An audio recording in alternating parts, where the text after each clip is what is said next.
आज गीताज किचनमध्ये बनणार आहे कैरीची उडीद मेथी चटणी। ही चटणी ना स्पेशल आहे, उन्हाळा स्पेशल आहे। म्हणजे उन्हाळ्यात बघा आपल्याला जास्त काही खायला होत नाही, अशा वेळी साधं झटपट आणि एकदम चवीला रुचकर असं काहीतरी खावंसं वाटतं। त्याच्यासाठी ही चटणी एकदम उत्तम आहे आणि त्याच्यासोबतच मी एक मऊ अशी नाचणीची भाकरी बनवणार आहे। आणि ही रेसिपी बनवण्यासाठी आता आपण साहित्य बघूया। इथे ना मी एक पॅनमध्ये अर्धा चमचा उडीद डाळ आणि पाव चमचा मेथी चांगले पॅन गरम करून घ्यायचा आणि त्याचा वास सुगंध येईपर्यंत मेथी आणि उडदाचा आपल्याला ते परतून घ्यायची। आणि त्याच्यानंतर गॅस बंद करून ते जे उडीद मेथी आहे ते मिक्सरच्या भांड्यामध्ये काढून घ्यायचं। आता ह्याच्यासाठी लागणार आहे कैरी। तर ही जी कैरी आहे ना आधी स्वच्छ धुवून घेतली आणि आपल्याला ना ह्याचा अर्धाच भाग घ्यायचा, त्यामुळे वरून तासून त्याचे अर्ध्या भागाचे म्हणजे कैरीचे 2 तुकडे म्हणजे एक भाग काढून घ्यायचा आणि त्याचे 2 तुकडे म्हणजे जवळजवळ ही 50 ग्रॅम इतकी कैरी होते आणि ही चांगली कट करून घ्यायची। ही चटणी ना तुम्ही नक्की करून बघा, कारण ही चटणी ना जे आजारी लोक असतात त्यांनाही ह्या चटणीने जिभेची चव वाढवते। म्हणजे घावण्यासोबत द्या, तुम्ही भातासोबत द्या, ते आवडीने खातील। आता त्याच्यासोबतच मी इथे एक छोटी वाटी अशी नारळाचा कीस घेतला, तर जो मी छोटा नारळ घेतला त्याची एक अर्धी कवड घेतली आहे। आणि त्याच्यानंतर इथे चवीप्रमाणे मी मीठ घेणार आहे। तसंच गावठी जो लसूण असतो त्या 6 पाकळ्या मी लसणीच्या घेतल्या आहे। अर्धा इंच आलं घेतलं आहे आणि इथे कैरी मी तुम्हाला मगाशी सांगितलीच होते। मूठभर कोथिंबीर घ्यायची, 3 तिखट हिरव्या मिरच्या घेतल्या। आता तुम्ही तिखट तुमच्या आवडीनुसार घ्या, म्हणजे ज्यांना कमी लागतं त्यांनी अंदाजाने 1-2 घालून बघा आणि तुम्हाला जसं तिखट लागतं। आता मी जे घेतलं आहे मध्यम तिखट आहे, तुम्हाला एखादी अजून तिखट हवी असेल तर जास्त 1 मिरची वाढवू शकता। आणि ही जी चटणी आहे ना तुम्ही नक्की करून बघा, मी खात्रीने सांगते तुम्हाला आवडल्याशिवाय राहणार नाही। आता आपण मिक्सरमध्ये इतर जे साहित्य आहे म्हणजे कैरी, आलं, लसूण, त्यानंतर कोथिंबीर, मिरच्या हे सगळं घालून आहे ना, खोबरं, मीठ आपल्याला मिक्सरला बघा इतकी झटपट होते ना, काही झंझट नाही आहे, म्हणजे पटकन तयार होते आणि चवीलाही रुचकर लागते। तर इथे मी आता मीठ घातलं आहे आणि मिक्सरला एकदा असंच फिरून घेते। आता तुम्हाला ही चटणी जशी घट्ट पातळ हवी तसं याच्यामध्ये पाणी घालायचं। आता मला थोडीशी लूज हवी आहे, पातळ म्हणजे अगदी पातळ नाही, तर थोडंसं मी पाणी घालते आणि पुन्हा एकदा मिक्सरला लावून घेते आणि आपली ही कैरीची उडीद आणि मेथी घालून आपली चटणी तयार झाली आहे। आता ही तुम्ही खाणार कशाबरोबर? एक तर तुम्ही भाकरीसोबत खाऊ शकता किंवा भातासोबत किंवा घावण्यासोबत किंवा ढोश्यासोबत। आता मी तुम्हाला ह्याच्यासोबत ना एक नाचणीची भाकरी करून दाखवते। तर माझ्याकडे इथे नाचणी घरीच होती नाचणी, ती मी दळायला दिली। त्याच्यामध्ये काही घातलेलं नाही, फक्त नाचणी असल्याकारणे ती थोडी जाड आहे, म्हणून आता काय करणार मी अर्धी वाटी म्हणजे एका भाकरीचं माप घेतलं आहे। आपला जो अर्धा कप असतो मेजरिंग कप त्याच्याने तेवढंच पाणी घेणार आणि त्याच्यामध्ये थोडंसं मीठ आणि त्याच्यामध्ये थोडंसं तेल घालणार आहे, जेणेकरून आपली जी भाकरी आहे ना ती जरा मऊ होईल। कारण नाचणीची भाकरी आहे ना ती थोडी कडक होते थोड्या वेळाने, त्याच्यासाठी आपण इथे ते जे पीठ आहे ना ह्या पाण्यामध्ये भागून घ्यायचं, गरम गरम पाण्यामध्ये ते चांगलं मिक्स करून घ्यायचं। आणि थोडा वेळ तुम्हाला जर वेळ असेल तर थोडा वेळ झाकण लावून थोडंसं असंच 2-3 मिनटं वाफू द्यायचं, म्हणजे ती भाकरी छान अशी नरम होते आणि ती अगदी दुसऱ्या दिवशीपर्यंत नरमच राहते।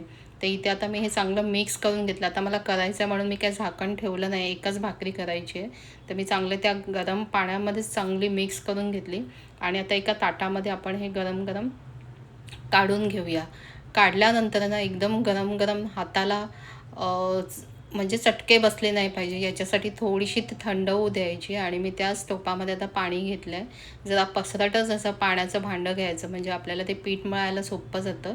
इथे मी थोडंसं ते नाचणीचं जे उकड आहे ती पसरवून ठेवली आणि लोखंडी तवा घेतला आणि त्याला ना मी इथे थोडंसं तेल लावून घेतलं। कारण काय माहिती आहे, आपण जेव्हा भाकऱ्या करतो ना तर कधी कधी ना ते खाली चिकटलं जातं पीठ, आणि जास्त करायचं असेल तर आपण 2 भाकऱ्या झाल्या की पुन्हा थोडंसं तेल लावायचं आणि एखाद्या कपड्याने पुसून घ्यायचं। आता इथे आहे ना लगेचच आपल्याला थंड व्हायची वाट बघायची नाही आहे, हाताला सोसवेल एवढं थंड झालं ना की लगेच पाण्याचा हात लावून पीठ चांगलं मळून घ्यायचं।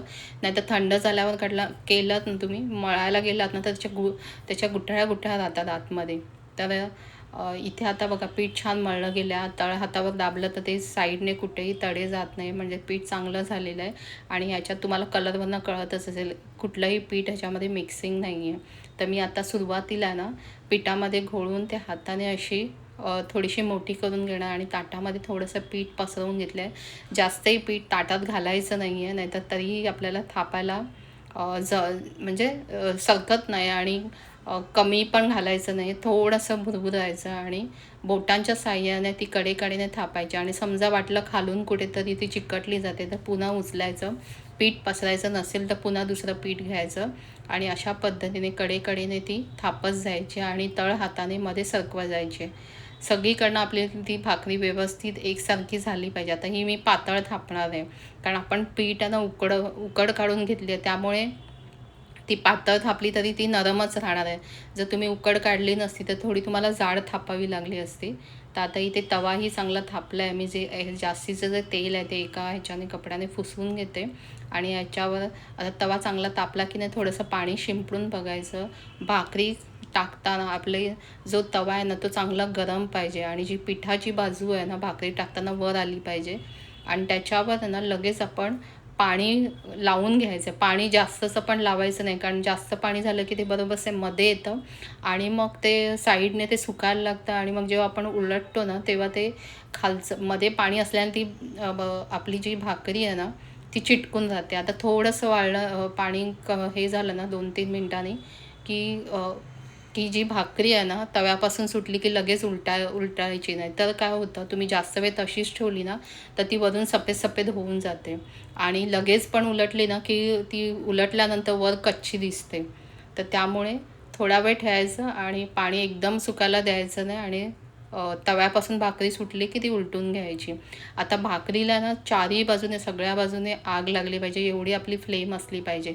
जर ती फ्लेम मोठी नसेल तर भाकरी मधून भाजते आणि साईडला कच्ची राहते. तर असं उलटल्यानंतर ती थोडी थोडी अशी शेकून घ्यायची. समजा तुमचं अशी शेकत नसेल तर थोडा कपडा घ्यायचा आणि कडेकडेने दाबायचं आणि ती शेकून घ्यायची, म्हणजे ती सगळ्या बाजूने कडेकडेने चांगली भाजली जाते आणि मग ती आपल्याला उलटून घ्यायची. आता उलटल्यानंतर आहे ना ती थोडा वेळ तशीच होऊ द्यायची, म्हणजे ती आतून भाजली जाते.